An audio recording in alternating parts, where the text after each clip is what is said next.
My dear sisters and brothers in Christ, Bethany, a small village near Jerusalem, was home to Martha, Mary, and their brother Lazarus. This family held a special place in Jesus' heart. St. John recounts how Jesus raised Lazarus from the dead, a miracle that reveals the depth of his love for them. Bethany was more than a stop on the road. It was a place of friendship, warmth, and welcome. Whenever Jesus visited Jerusalem, it is likely he found rest and affection there. In today's Gospel, we witness one such visit. Martha, true to her hospitable nature, springs into action. She prepares the meal and makes everything ready for Jesus. Her efforts reflect love and genuine care for her guest. At the same time, Mary chooses a different path. She sits at Jesus' feet, listening intently.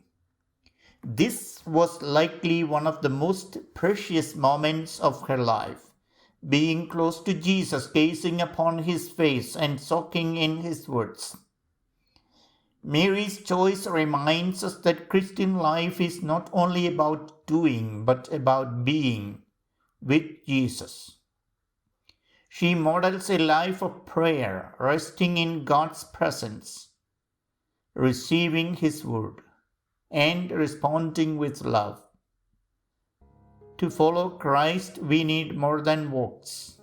We need a relationship with him grounded in love and listening.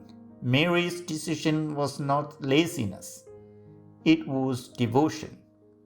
She knew that time with the Lord was the most important gift she could offer and receive. Meanwhile, Martha becomes understandably frustrated. She asks Jesus to tell Mary to help her. But Jesus answers with tenderness, "Martha, Martha, you are anxious and worried about many things. There is need of only one thing. Mary has chosen the better part, and it will not be taken from her." Jesus does not dismiss Martha's service. Rather, he invites her and us to examine our priorities. In today's fast-paced world, we often measure our worth by what we do. We fill our days with work, plans, and responsibilities. But if we neglect silence, prayer, and inner peace, even good work can become a source of anxiety.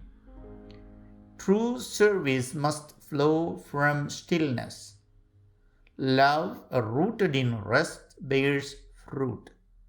Work disconnected from God leads to restlessness. Even in ministry, we can become so busy doing things for God that we forget to be with God. Saints like Mother Teresa understood this deeply. Before going out to care for the poorest of the poor, she and her sisters spent an hour in silent adoration each morning. She once said, "If we don't take time to pray, we cannot do the work. We will only see the dirt and pain, not the face of Jesus in the poor." Saint Benedict also saw the need to unite prayer and action. His monastic rule, ora et labora, pray and work, balanced these two pillars. His monks devoted themselves to prayer, manual labor, reading, and service, recognizing that the soul and body must both be nourished. Mary's love for Jesus led her to spend time with him. In the same way, love in our lives must be expressed through time. Amid the busyness of daily routines, we must not forget to set aside time each day for God, to be in His presence, to listen and to pray. Just as we find time for work and responsibilities, we must also make space for the people we cherish. Our parents, siblings, friends, and neighbors. Genuine love shows itself not only in words, but in presence.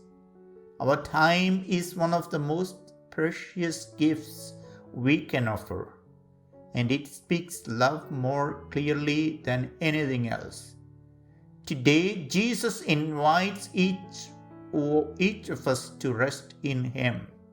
Come to me, all you who labor and are burdened, and I will give you rest. Mathew 11:28. He is not asking us to abandon our duties, but to root them in peace, prayer, and love. Let us create a Bethany in our hearts and homes, a place where Jesus is welcomed, not with busyness, but with listening, where prayer and action walk hand in hand. In stillness and love, we will hear His voice, and we will know He is near.